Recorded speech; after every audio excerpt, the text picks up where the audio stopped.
जय माता दी दोस्तों, कैसे हैं आप सब। उम्मीद करती हूँ बहुत अच्छे होंगे। तो आज की वीडियो लेकर आई हूँ मैं कंजक पूजा से रिलेटेड।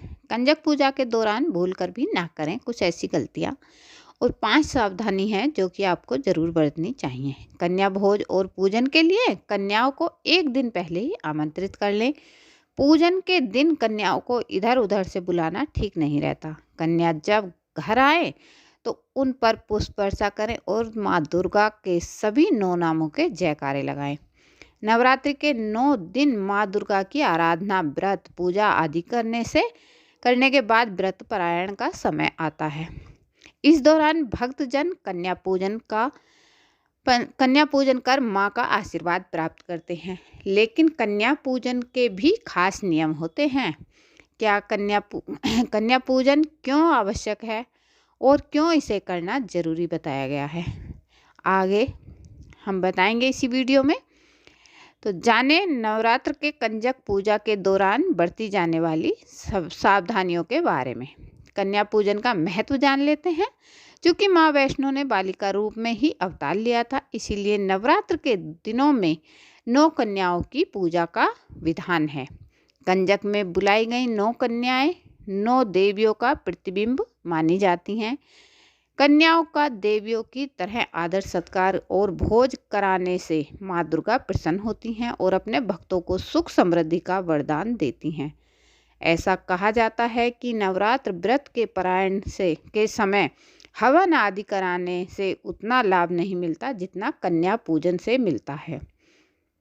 अब हम जान लेते हैं कि हमें क्या सावधानियां रखनी चाहिए। कन्या पूजन से जुड़ी पहली सावधानी यह है कि कंजक के रूप में बुलाई गई कन्याओं की उम्र 2 वर्ष से लेकर 11 वर्ष तक ही होनी चाहिए।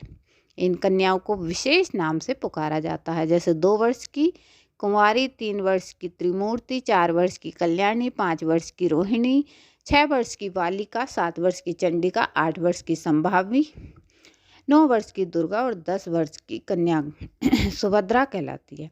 कन्या पूजन के समान लक्ष्मी, विद्या और तेज प्राप्त होता है। इससे विघ्न, भय और शत्रुओं का नाश होता है। तो चलिए जान लेते हैं हमें किन बातों का ध्यान रखना चाहिए कन्या पूजन में। कन्या पूजन के समय 9 कन्याओं के साथ एक लांगुर बालक होना भी अति आवश्यक है। इसके साथ ही ध्यान रखें कि कन्या भोज और पूजन के लिए कन्याओं को एक दिन पहले ही आमंत्रित कर लें। पूजन के दिन कन्याओं को इधर उधर से बुलाना ठीक नहीं रहता। कन्याएं जब घर आएँ तो उन पर पुष्प वर्षा करें और माँ दुर्गा के सभी 9 नामों के आप जयकारे लगाएं, जैसा कि मैंने अभी बताया भी था।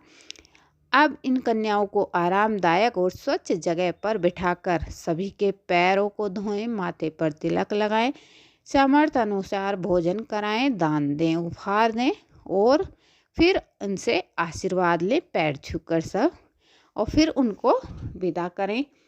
विदा करते वक्त ध्यान रहे प्लेट उनके साथ जानी चाहिए जिसमें वो खाना खा रही हैं, और किसी भी कन्या की प्लेट खाली नहीं जानी चाहिए। चाहे आप जरा सा भोजन दें, लेकिन प्लेट में उन्हें भोजन ज़रूर दें। कहते हैं कि अगर प्लेट में भोजन भर के हम उनको विदा करते हैं तो हमारे घर में अन्न धन के भंडार भरे रहते हैं।